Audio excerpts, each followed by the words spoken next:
Oke, oke, karena sudah. Assalamualaikum warahmatullahi wabarakatuh. Karena sudah jam 8 ya, jadi kita akan memulai sharing session pada pagi hari ini. Sebelumnya, saya akan menambahkan narasumber.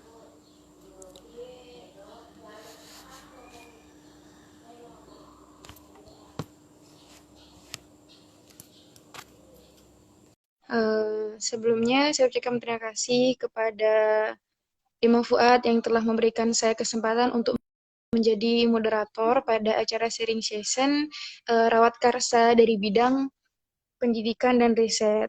Nah, di sini saya sudah mengundang pembicara atau narasumber dari sharing session kita pada pagi hari ini, yaitu Saudara Zulaikha. Nah, halo, selamat pagi.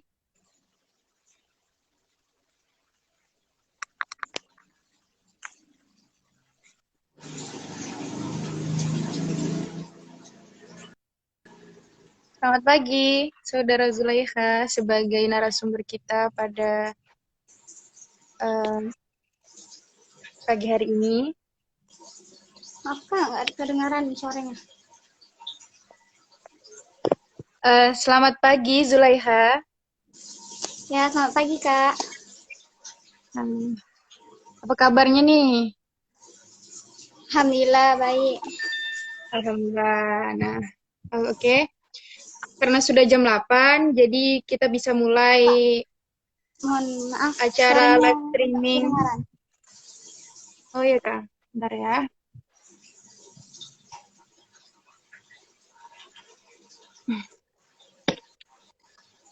Oke. Udah kedengaran? Kurang jelas Kak. Oh, kurang jelas nih. Oke. Bentar. Sudah jelas? Apa sudah jelas?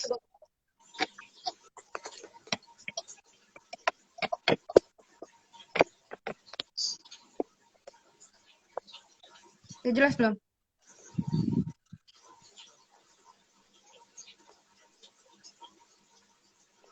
Jelas.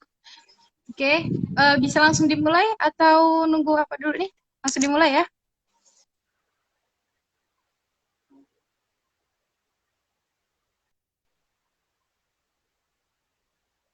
Bismillahirrahmanirrahim. Assalamualaikum warahmatullahi wabarakatuh. Hai teman-teman semua, selamat pagi. Salam sejahtera untuk kita semua. Nah, di sini pagi ini saya diberi kesempatan dari Dewan Eksekutif Mahasiswa Fakultas Usuluddin Adab dan Dakwah YIN Pontianak, khususnya pada bidang pendidikan dan riset. Nah, di sini saya sebagai moderator acara kita pada pagi hari ini yaitu live streaming sharing session dari Rawat Karsa. Rawat Karsa adalah salah satu program kerja yang dilaksanakan atau dicanangkan oleh bidang pendidikan dan riset untuk memberitahukan kepada kita semua nih bahwasanya bidang pendidikan dan riset ini punya program kerja yang bisa memberikan inovasi, memberikan informasi terkait pendidikan dan riset. Nah, kenapa sebelumnya saya di sini kebetulan sebagai Kepala Bidang Departemen Pendidikan dan Riset. Nah, di sini kenapa kami beri judul sebagai Rawat Karsa. Nah, Rawat Karsa sendiri itu kan, jadi di dalam program kita itu ada tiga hal, yaitu yang pertama rawat baca, rawat karsa, dan rawat karya. Nah, rawat baca ini sebelumnya kami buat atau kami lakukan berupa beberapa program kerja seperti membuat quotes dan beberapa hal seperti weekend membaca dan sebagainya. Kemudian yang kedua ini rawat karsa. Rawat karsa ini untuk apa sih? Menumbuhkan semangat teman-teman nih. Semangat teman-teman untuk berkarya, untuk menuangkan minat bacanya, untuk mengajak teman-teman nih di sini loh sebenarnya tuh pendidikan dan riset dan juga kemampuan kalian untuk bidang riset itu sangat perlu ke depannya, apalagi kita sebagai mahasiswa, betul kan? Nah, di sini juga Rawat Karsa hadir dengan beberapa narasumber nantinya. narasumber-narasumber hebat yang nanti bisa sharing session atau sharing pengalaman-pengalamannya terkait pendidikan dan riset. Nah, di sini narasumber pertama kita di pagi hari ini yaitu Zulaiha. Beliau adalah duta literasi ya, Kak? Tahun 2019. Ya, duta literasi tahun 2019. Nah, Kak Zulaiha sendiri ini kita sangat bangga ya, Fuad memiliki duta literasi. Mungkin bisa kakak sebagai duta literasi 2019 ini memperkenalkan diri dan beberapa hal yang mungkin kakak bisa sampaikan ke depannya.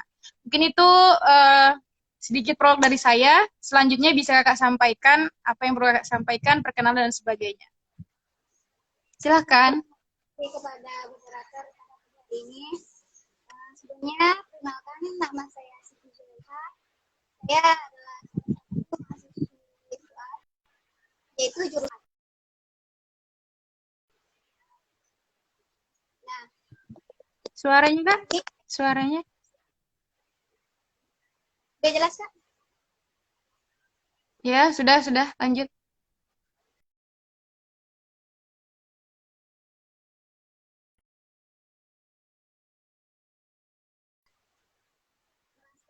Senang dan bangga bisa diundang oleh Dema UNDN.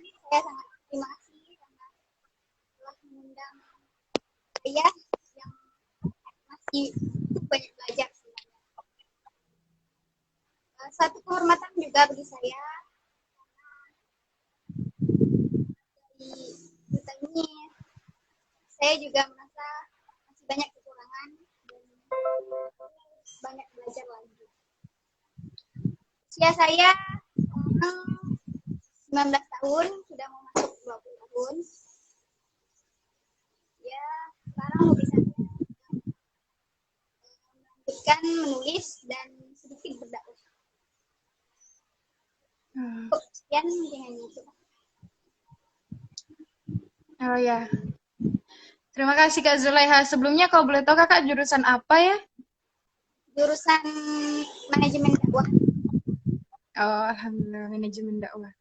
Nah, mungkin di awal ini kita bisa bahas juga nih, kan Kak Zulaiha tadi udah perkenalan. Sebelumnya mau tanya dong, sebenarnya Kakak nih suka literasi atau suka tentang kepenulisan dan hobi membaca? Karena kalau setahu saya nih, orang yang memang hobi atau bergelut di bidang kepenulisan dan di bidang jurnalis atau bidang riset itu pasti diawali dengan hobinya, hobi membaca. Nah, dari kapan sih kakak nih punya hobi membaca itu sendiri?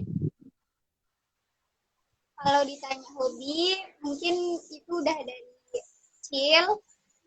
Cuman kalau kecil itu kan mungkin hanya sebatas ya membaca gitu ya.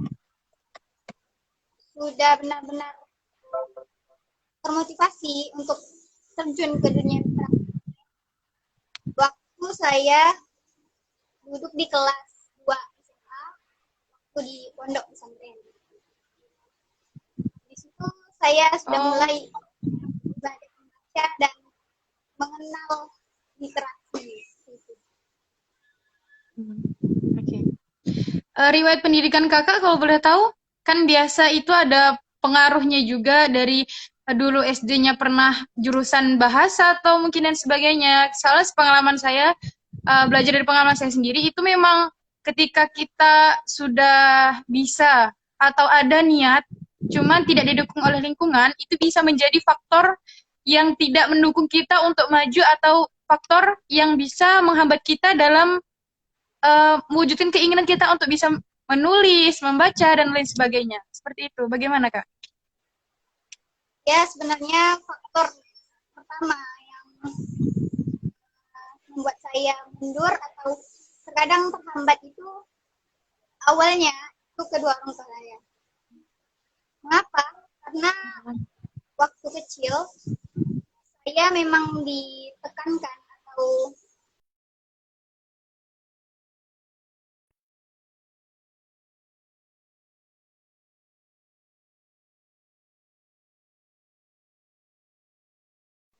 Di umur Bagaimana Kak? saya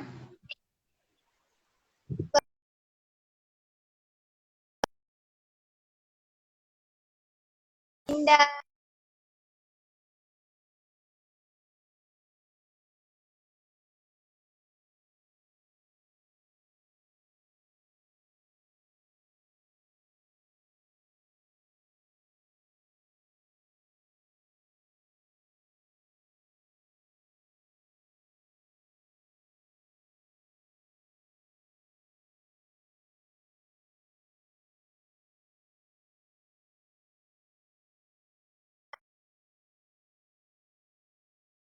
di situ saya bertemu dengan seseorang yang bisa saya sebut sebagai motivator saya. Namanya Bang Beno yang juga alumni dari IAIN Pontianak, juga alumni dari dia yang menciptakan jalan menuju kalbu.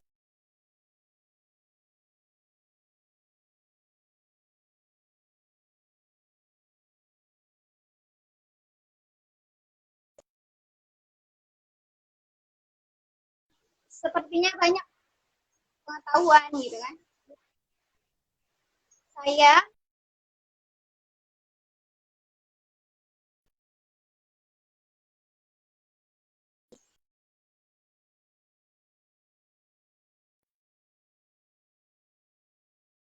tulis puisi lah, maksudnya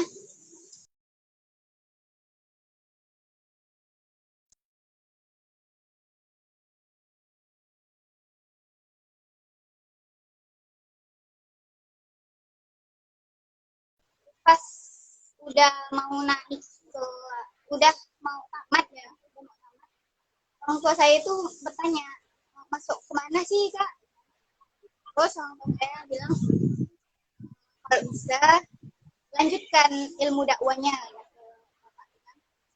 Jadi saya tuh pengen sekali masuk tuh ke Untan, mau ambil jurusan sastra karena saya pikir mau melanjutkan jadi penulis nih. Lama-kelamaan orang tua saya tuh nggak setuju gitu. Apa sih nulis tuh bisa buat apa sih gitu, bisa bermanfaat ke bagi orang lain gitu kan, hasilkan uang gak dari menulis tuh kan. Jadi saya pikir ya ini kan mencoba gitu kan. Kan waktu saya itu nggak setuju lah kan. Saya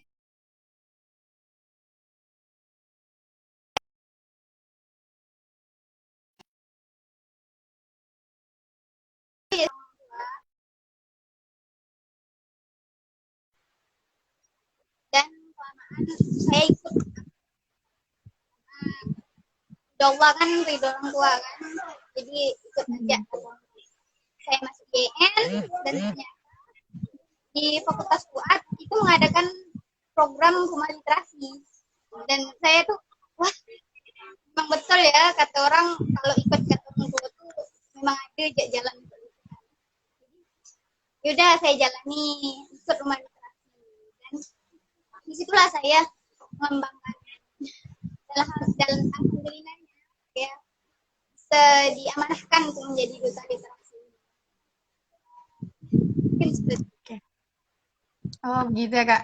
Nah, Kak Zulaiha ini sebenarnya berarti sudah memang ada atau bakat untuk menulis, ada bakat untuk mencintai literasi, membaca dan lain sebagainya. Itu memang sudah ada.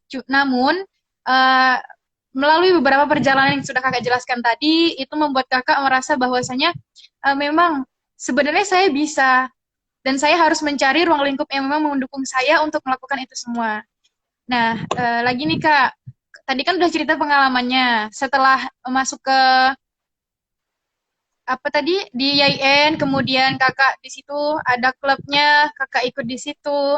Nah, cerita Kakak bisa menjadi seorang duta nih bagaimana ya? Sehingga kayak misalkan ada orang yang memang dia itu memiliki kemampuan tapi tidak tidak untuk mengembangkannya, seperti berani berkompetisi dalam satu hal yang memang sebenarnya dia sudah bisa, cuman dia tidak berani untuk mengajukan atau menunjukkan skill dia atau menunjukkan bakat dia untuk mencari pengalaman ke depannya menjadi seorang duta literasi. Itu bagaimana ceritanya, Kak?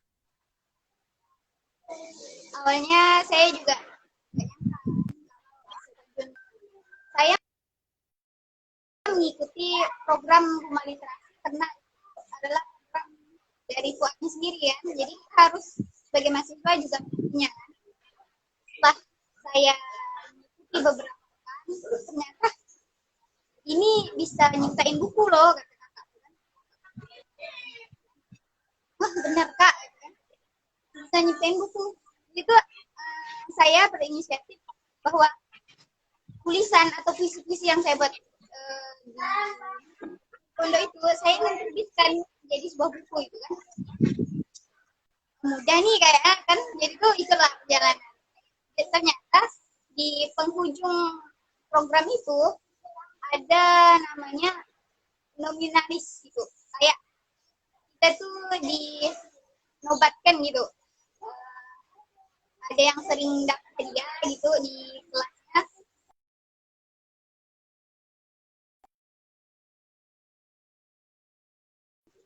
dan saya salah satunya.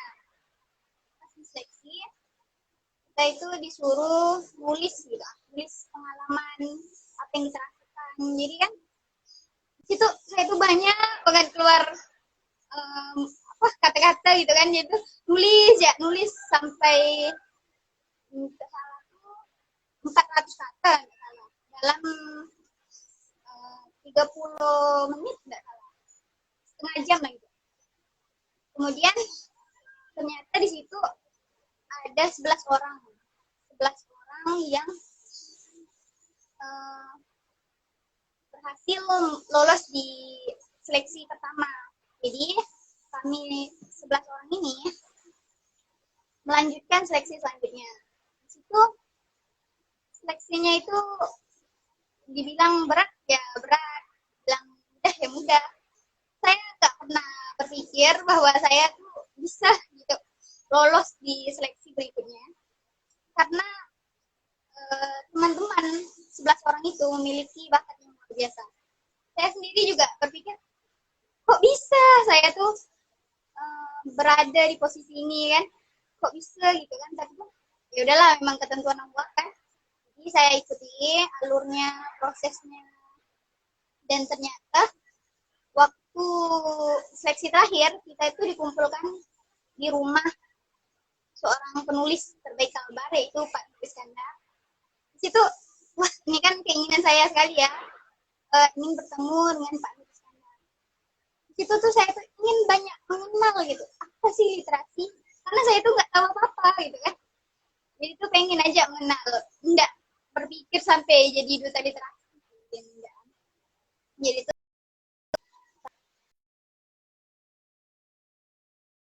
3 hari setelah itu saya dipanggil sama Pak. Jadi kamu udah ada bilang orang tua belum kalau ikut seleksi ini? Dalam hati saya tuh macam mana mau bilang orang tua kan, orang tua aja dukung gitu kan. Jadi tuh ya jangan aja ya Pak udah. Jadi tak lama Bapak nyuruh telepon ya, besok orang tua kamu datang ke acara penobatan duta gitu ya. Gak apa Pak gitu ya. Ternyata tuh saya terpilih jadi duta gitu kan. Di situ tuh oh ya senang, bercampur haru tuh bercampur gitu. Saya tuh bilang gini, benar Pak jadi duta literasi kan. Padahal kawan-kawan saya itu lebih wow gitu, lebih punya banyak pengetahuan, kok bisa saya gitu kan. Bapak kamu nggak percaya dengan penilaian kami ya kan? Bukannya nggak percaya Pak, mungkin terlalu apa ya, nggak pantas lah gitu kan. Jadi saya ya itu saya awalnya takut sih, bilang mak telepon gitu kan, disuruh datang ke kampus apa gitu kata bapak. Takut ya kan, bapak menang jadi duta literasi gitu. Bahkan bapak tuh nggak tahu apa sih duta literasi itu apa gitu kan. Ya udah Pak datang aja gitu kan. Jadi datang lah kan. Sampai di kampus bapak tuh kayak tanya-tanya gitu, ke sini apa bapak ya tahu apa yang harus bapak lakukan gitu kan, ya bapak ngomong ya, jadi sambutan gitu kan, ya gak nyangka juga kan perjuangan kita itu tuh kayak dibalas gitu sama Allah. Gak pernah itu bayangkan kalau kita tuh berada di garis yang pengen kita lalui gitu kan, tapi karena kita mendengarkan orang tua itu tuh dengan mudah Allah berikan gitu kan. Jadi di situ saya tuh berpikir udah intinya ikut ke orang tua aja gitu kan. Dan resiko akhirnya itu memang udah takdir gitu kan. Jadi tak nyangka juga jadi bisa dijelaskan bahagia juga. Ya seperti itu ya Kak. Nah menarik banget nih. Sebenarnya berarti memang sebenarnya orang tua Kakak nih sebenarnya eh, tidak maksudnya tidak apa ya tidak mendukung secara penuh. Jadi bahkan sampai penobatan Kakak menjadi duta literasi 2019 saja orang tua masih menganggap bahwasanya apa itu dan bagaimana bisa itu terjadi. Kemudian dan itu mungkin apa ya suasana yang mengharu biru untuk kakak karena selama ini kakak yang tidak didukung atau bahkan dalam bahasa lain ya orang tua kenapa harus ikut itu kenapa sih kayak gitu kan sekarang kakak membuktikan bahwasanya memang ini loh bakat saya ini loh yang bisa saya berikan kepada orang tua ini yang saya berikan kebanggaan tersendiri bagi orang tua seperti itu kak ya.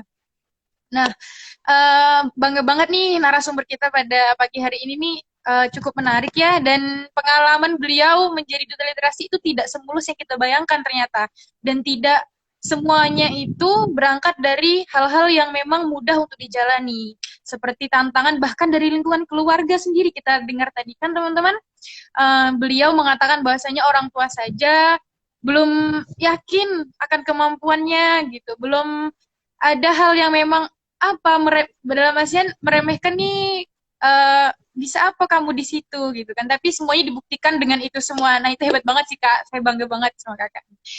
Selanjutnya nah jadi duta literasi itu sendiri ada tantangannya nggak sih suka dukanya kemudian perannya dulu di Fuad dulu seperti apa maksudnya kedepannya duta literasi ini dibentuk untuk apa? Ini kan pertama kalinya ya, duta literasi pertama kan dibentuk untuk apa? Kemudian progresnya apa? Dan tujuan fakultas mengadakan atau menobatkan duta literasi itu tujuannya untuk apa?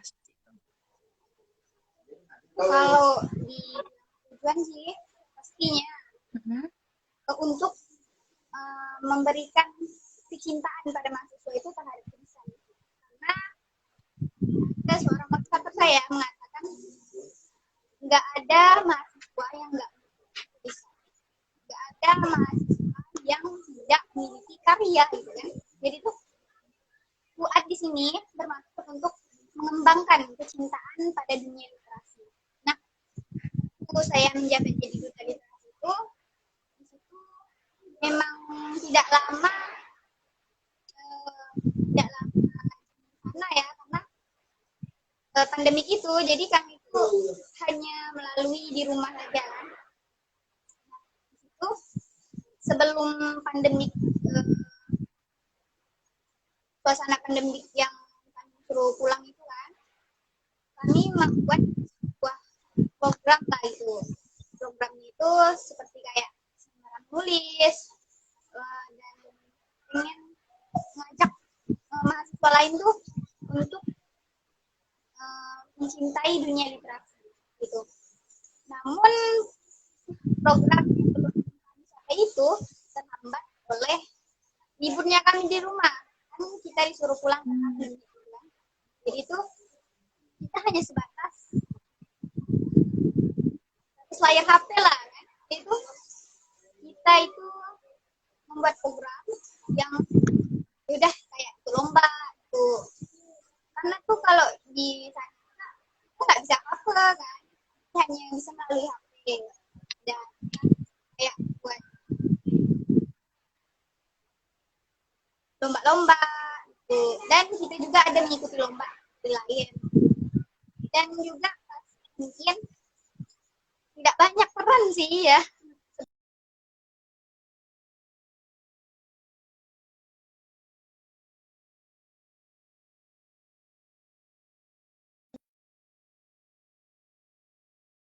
sebagai duta literasi 2019 ya. Tapi keinginan kami untuk memajukan program rumah literasi ini yaitu kami ingin mengembangkan dunia literasi di mahasiswa.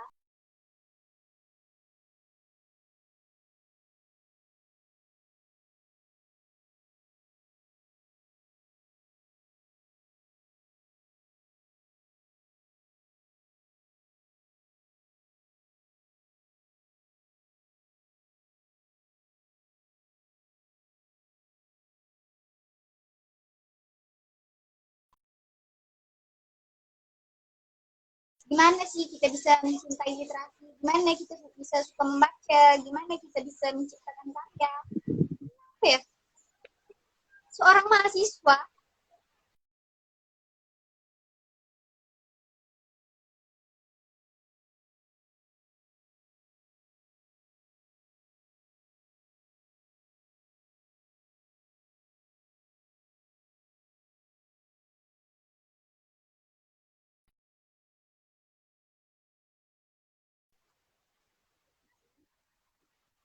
ya, karena mahasiswa tempat tulisan itu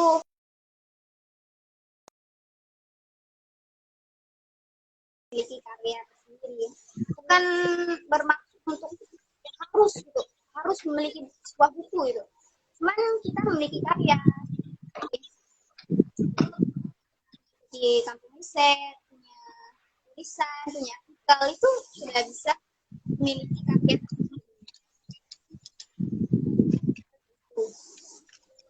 Oke. Nah, sejauh ini nih Kak, sejauh ini apakah Kakak merasa, kan Kakak sekarang udah selesai menjabat jadi duta literasi ya, namun tidak mengurangi Kakak untuk minat menjadi menginovasi ke depannya, untuk membuat karya-karya baru yang bisa menginspirasi. Nah, Kakak sendiri nih selama periode Kakak merasakan enggak kendala atau hambatan apa sih yang memang yang memang ada ketika Kakak menjadi duta literasi atau mensyiarkan, mendakwahkan literasi di lingkungan kampus, khususnya di Fakultas Usuluddin Adab dan Dakwah. Mungkin kendalanya apa dan apa saja sih progres, apakah sudah ada peningkatan? Ternyata mahasiswa Fuad tuh seperti ini loh, dan bagaimana? Kalau kendala ya, kendala pertama mungkin waktu. Dan karena kendala kita tidak bisa bertemu sekarang, itu kendala terbesar. Jika pun kita masih di kampus,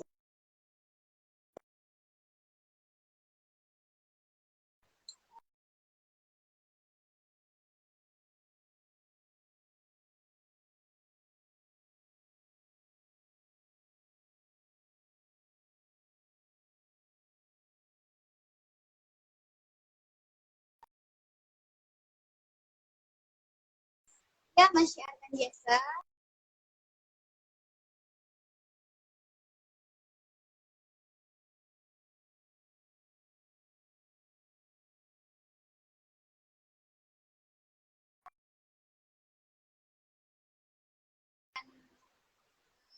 kita dilarang. Mungkin itu sih kendala terbesar.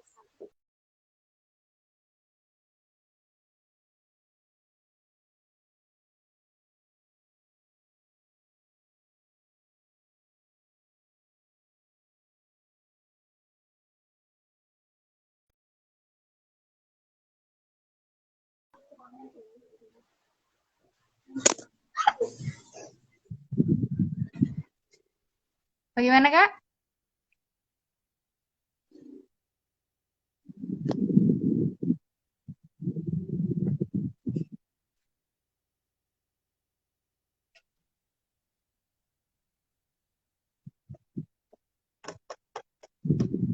Maaf ya teman-teman, mungkin narasumber sedang ada kendala di jaringan, jadi mohon kita tunggu ya. Oke. Balik lagi nih Kak. Oh ya, nah kan selain mensyiarkan nih, ini sebagai jalan dakwah Kakak. sebagai jalan dakwah kakak juga mensyiarkan bahwa literasi itu sebenarnya penting dan seharusnya kita semua itu menyadari hal itu karena hal itu semua ada di diri kita. Maksudnya bisa semua orang tuh bisa menulis, semua orang bisa membaca, semua orang mau membaca dan semua orang sebenarnya bisa menciptakan karya.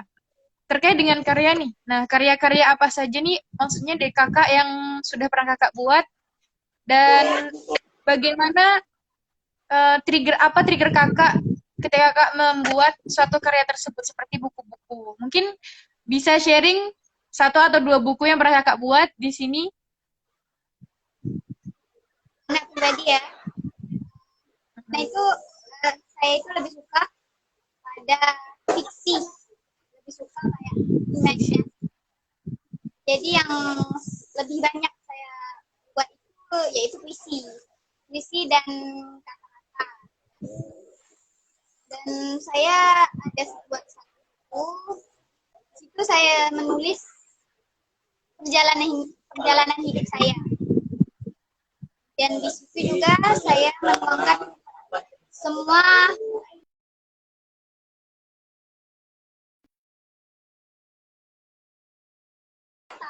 visi yang telah saya buat.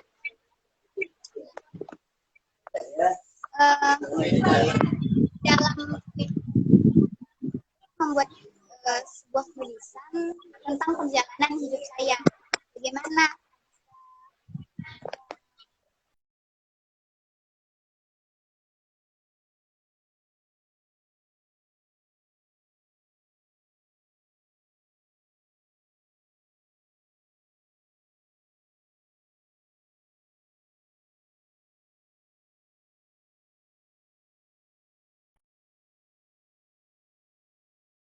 bulan puasa tahun 2020 ya belum IAIN mengadakan lomba Semarang menyambut puasa itu saya mengikuti lomba puisi dan alhamdulillah saya juga juara satu itu mendapatkan juara satu. Di situ isinya tentang suasana Ramadan yang dirasakan waktu pandemi itu. Gak banyak sih karya.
Maaf, ya.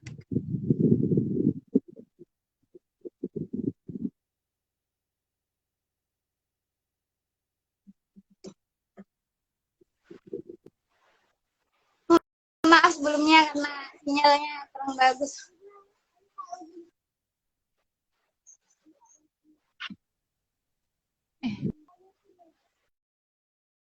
Beberapa karya yang kakak ciptakan. Nah, alhamdulillah sekali kita bangga juga duta literasi, kemudian beberapa Fuad punya mahasiswa memiliki beberapa karya.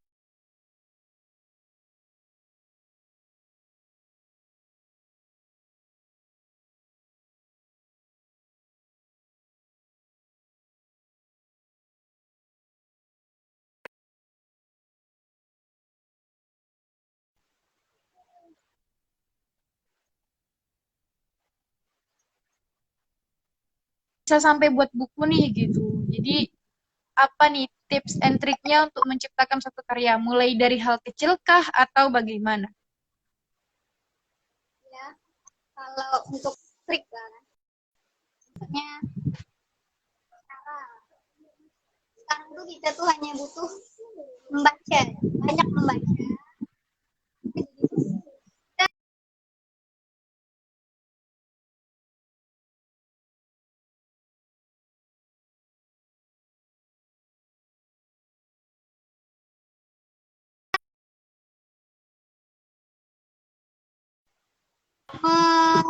Membuatnya atau mengeditnya.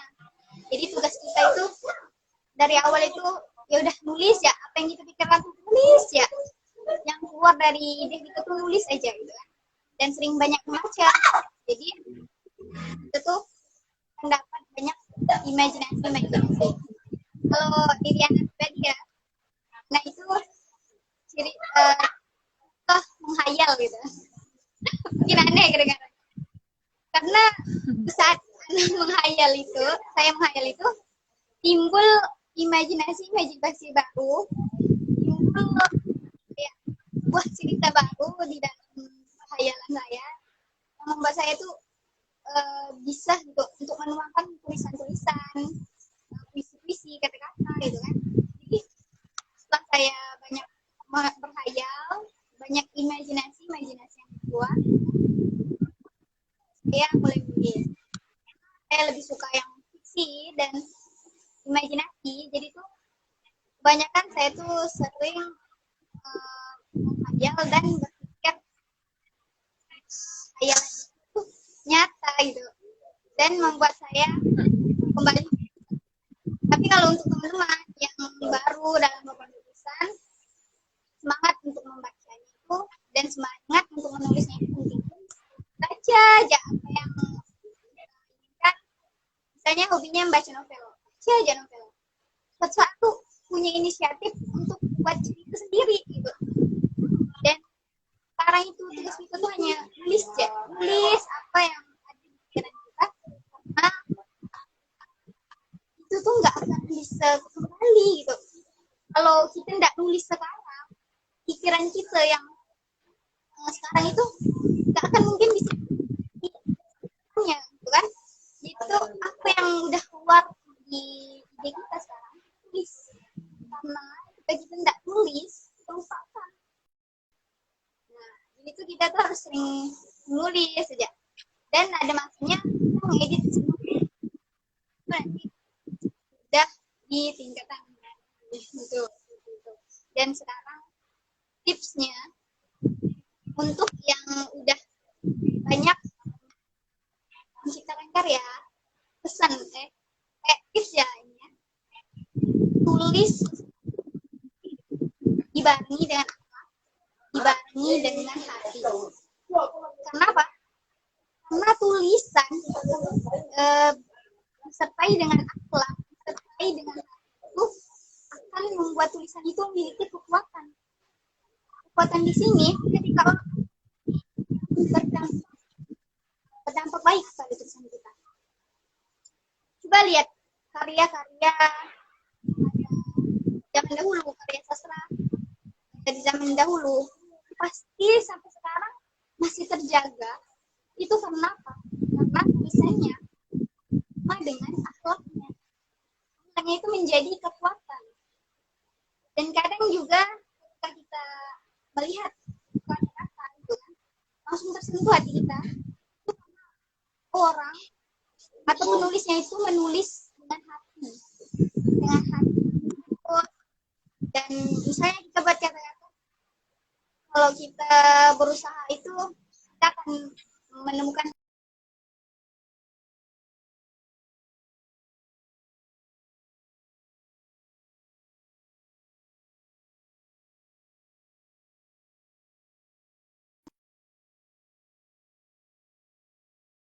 pada orang lain, akan berdampak pada orang lain, membuat orang lain wah ini nih kayak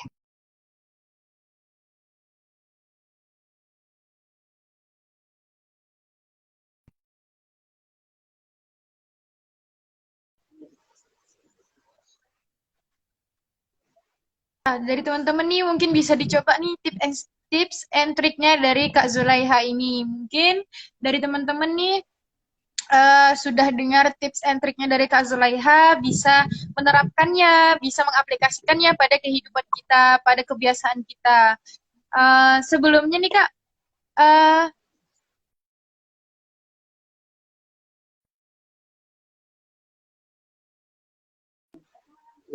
pas kakak kan ketika kita melakukan sesuatu, jangankan menulis, membaca dan sebagainya, bahkan iman kita saja bisa yazid wayangkus, naik dan turun, apalagi hal-hal yang bersifat duniawi seperti ini kan, seperti ada kalanya kita bosan, udah mungkin ada berhenti sejenak atau bagaimana, kan nggak mungkin bisa stabil terus. Nah, menurut kakak nih, cara kakak stabilkan diri kakak atau menjaga diri kakak agar selalu bisa menciptakan karya atau selalu bisa istiqomah, dalam bahasanya itu istiqomah melakukan atau membaca setiap harinya, membuat satu tulisan dan sebagainya, itu bagaimana Kak?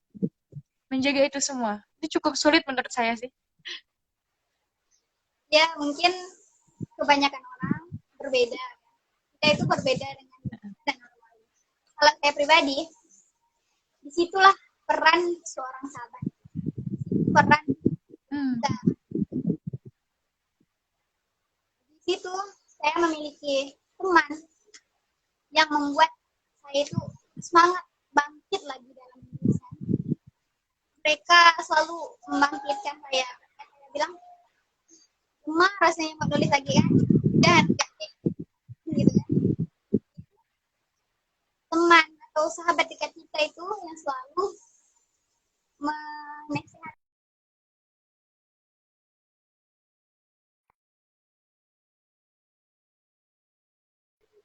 Sulit untuk menjadi dalam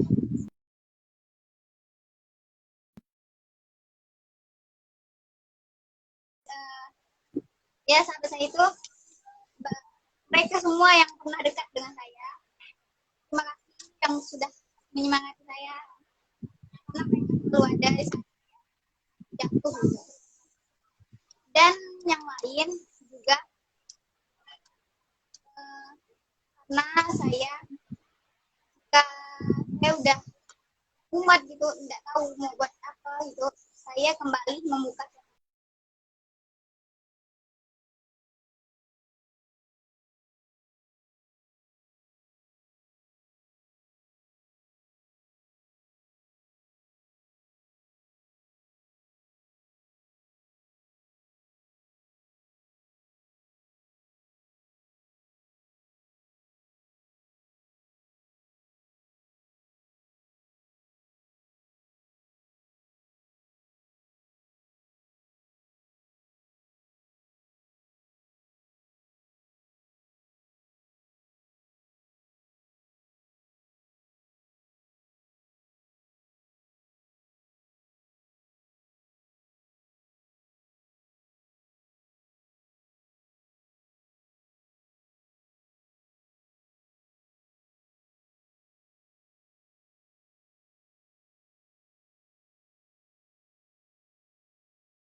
Oh, seperti itu ya Kak ya.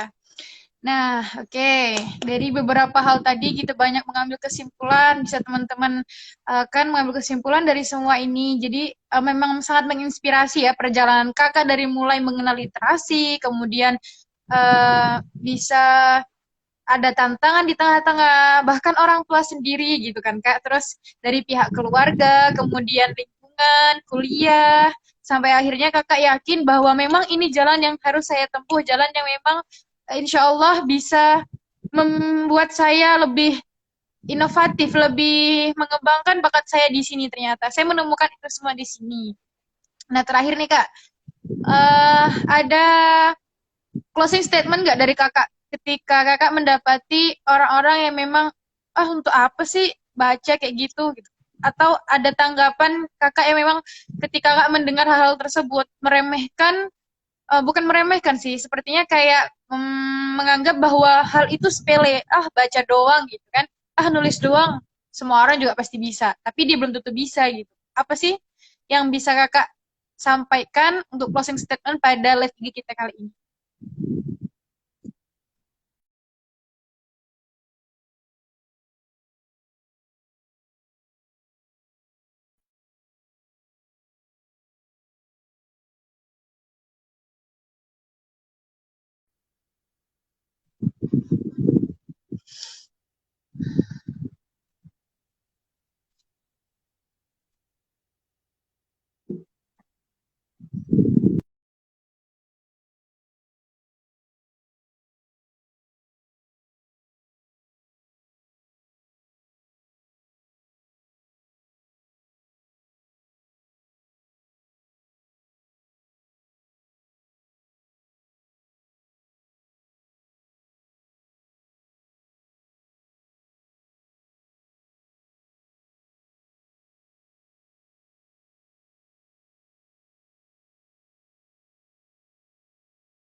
Kayak Iya, nggak apa-apa kak. Ya mungkin ada kendala satu dan lain hal. Jadi bagaimana kak, tadi saya ulangi ya. Eh, Mungkin ada pendapat kakak closing statement dari live IG kita kali ini terkait rawat karsa sendiri itu, bagaimana kita itu menanggapi hal-hal yang memang menurut orang lain itu mungkin biasa, terkait halah hanya membaca, menulis dan sebagainya. Apa pendapat kakak dan bagaimana kakak menghadapi itu semua, ketantangan kakak di luar? ya, mungkin itu pasti terjadi ya, pasti. Jadi karena setiap kita ingin berjuang, pasti ada saja tantangan. Dan di situ letak kemampuan kita. Jika kita menyerah, di situ letak batas kemampuan kita. Allah itu menguji hambanya, tidak tidak sampai melampaui batasnya. Jadi, ketika ada orang lain yang bahwa apa sih nulis tuh, apa sih nggak ada manfaatnya, apa sih baca itu, itu anggap aja mereka orang-orang itu sedang menyemangati kita, sedang memotivasi kita. Oh, kita tuh harus bisa gitu, karena balas dendam terbaik itu membalas dendam harus berhasilnya dari kita gitu kan. Jadi tuh kalau ada orang yang bilang oh sih nggak gunanya gitu, kita harus tunjukkan kepada orang tersebut dari omongan mereka gitu kan. Jadi terbaik lagi gitu omongan mereka itu gitu. Dan kalau saya pribadi sih, saya memegang teguh 3 kunci. Yang pertama itu berbakti kepada kedua orang tua. Nah, karena dari berbaktinya kita kepada kedua orang tua itu akan selalu mendoakan kita, selalu ada untuk kita. Jadi ya dengar kata orang tua itu akan bisa kamu dapatkan. Kedua, keyakinan. Kamu harus memiliki keyakinan yang kuat diri kamu dan terhadap Allah Subhanahu wa taala. Kenapa? Karena kalau kita yakin kita bisa, Allah juga akan memberikan kekuatan untuk kita bisa menjalani itu semua, gitu kan. Dan yang terakhir, hargai keringat kita. Keringat ini ibaratkan seorang nelayan. Keringat kita di sini ibaratkan sebuah lautan yang luas. Seorang nelayan itu tidak akan melihat berapa banyaknya air melihat berapa banyak hasil dari lautan itu yang dia dapat. Jadi para nelayan hanya berkata itu, hanya Allah yang tahu berapa luasnya lautan yang ada. Jadi untuk kawan-kawan yang baru merintis atau yang baru mulai mengembangkan literasi, karena menulis itu kita bisa memiliki karya meninggal dunia, karya kita masih dibaca oleh orang lain, itu adalah amal jariah.